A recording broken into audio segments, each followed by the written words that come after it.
매화와 산수유가 지고 이제 벚꽃마저 지려합니다. 마지막 벚꽃이라도 붙잡아 볼 요량으로 한 대학 교정을 찾았습니다. 꽃잎이 흩날리는 길을 따라 걷다 보니 벚꽃 너머로 동상 하나가 눈에 들어옵니다. 교정 한가운데 서 있는 사람, 언더우드입니다. 연세대학교를 세운 사람, 한국 최초의 개신교 선교사. 언더우드에 대해 알고 있었던 건 대략 이 정도였습니다. 그런데 막상 그가 어떤 사람이었는지, 어떻게 이 땅에 왔는지, 무슨 생각으로 이 낯선 나라에서 한평생을 보냈는지는 잘 모릅니다. 오늘은 언더우드라는 한 사람의 이야기를 천천히 따라가 보겠습니다.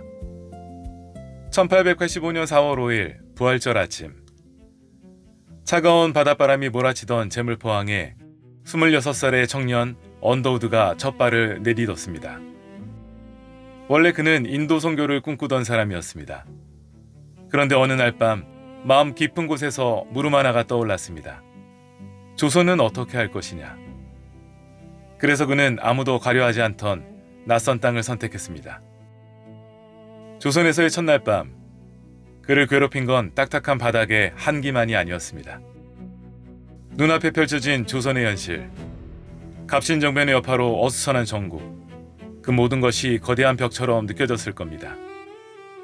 그는 동이 틀 때까지 기도를 멈추지 않았습니다. 하지만 그에게는 불독이라는 별명이 붙을 만큼 뚝심이 있었습니다. 제물포에 발을 디딘 지 열흘 남짓 만에 먼저 정착해 있던 의료 선교사 알렌의 안내를 받아 마침내 조선의 중심 정동에 들어서게 됩니다. 훗날 어느 작가가 그의 막막한 심정을 빌려 이렇게 썼습니다. 주여, 지금은 아무것도 보이지 않습니다. 그 말이 딱 맞는 상황이었습니다. 그는 홀로 기도하며 정동에서의 시간을 버텨냈습니다. 그러던 중 반가운 소식이 들려왔습니다. 알렌이 갑신정변 때 자객의 칼에 맞아 빈사 상태에 빠진 민영익을 현대식 외과 수술로 살려낸 겁니다. 그 공으로 고종은 최초의 근대식 병원 광해원 설립을 허가했습니다. 곧 제중원으로 이름을 바꾼 이 병원이 바로 오늘날 세브란스 병원의 뿌리입니다. 언더우드는 이 제중원에서 영어와 물리, 화학 같은 기초학문을 가르쳤습니다. 근대적 이성에 눈을 뜨게 하는 일이었죠. 고독한 기다림과 헌신이 쌓이며 이 나라 근대 의료의 서막이 올랐습니다. 제중원 일과가 끝나면 언더우드는 정동의 작은 집으로 돌아왔습니다. 그리고 갈 곳 없는 고아들을 하나둘 모으기 시작했습니다. 언더우드 학당이라 불린 이 작은 공부방은 단순히 지식을 가르치는 곳이 아니었습니다. 굶주린 아이에게는 따뜻한 밥상이, 배움에 목마른 이에게는 미래로 가는 문이 되어줬습니다. 한 명의 아이로 시작된 이 작은 사랑은 훗날 경신학원으로, 그리고 연세라는 거대한 숲으로 자라납니다. 이 학당이 거둔 아이 중에는 훗날 대한민국 임시정부 부주석을 지낸 독립운동가 김규식 선생도 있었습니다. 소외된 생명을 품어 인재로 키워낸 정동의 그 작은 집이 이 땅의 역사를 바꾼 셈이죠. 언더우드의 신임은 궁궐 안에서도 각별했습니다. 고종 황제의 두터운 믿음을 얻어 외교적 고문 역할을 맡기도 했는데, 명성황후 시해 사건 이후 독살의 공포에 떨던 고종이 유일하게 음식을 드렸던 것이 바로 언더우드와 동료 선교사들이 건넨 것이었습니다. 선교사 부인들이 직접 준비해 자물쇠로 봉인한 철제 도시락. 이 기록은 그가 단순한 이방인이 아니라 우리 민족의 가장 아픈 순간을 함께 겪은 동반자였음을 말해줍니다. 언더우드는 조선의 언어와 문화 속에 깊이 들어가야 진정한 소통이 가능하다고 믿었습니다.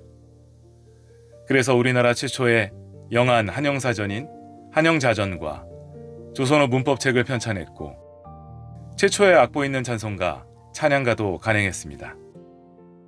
낯선 조선말을 하나하나 수집하고 정리하며 이 땅의 사람들과 마음을 나누려 한 겁니다. 그의 학문적 열망은 개인의 성취로 끝나지 않았습니다. 성경 한글 번역을 주도하며 우리말의 표준화를 이끌었고, 그 정신은 아들 원한경에게로 이어져 근대교육 시스템의 토대가 됐습니다. 교육과 의료, 학문과 복지가 유기적으로 이어진 근대화의 설계자였던 언더우드. 정동에서 시작된 불꽃은 신촌의 넓은 벌판으로 번져갔습니다. 1915년 수많은 역경 끝에 연희전문학교의 모태가 되는 조선 기독교대학이 세워지는데요. 언더우드는 이 학교가 자유와 진리를 지키는 지성의 전당이자 이 땅의 미래를 짊어질 인재들의 산신이 되길 바랐습니다. 그러나 그는 학교의 완공을 끝내보지 못하고 1916년 57세의 나이로 세상을 떠났습니다. 1924년 완공된 언더우드관은 당시 서구근대 건축의 정수를 보여주며 그가 꿈꾼 지성의 전당이 마침내 이 땅에 섰음을 알렸습니다. 고풍스러운 건물 외벽을 타고 오르는 담쟁이 동굴은 그가 심은 교육의 뿌리가 얼마나 깊이 이 땅에 박혔는지를 해마다 말없이 증언하는 것 같습니다.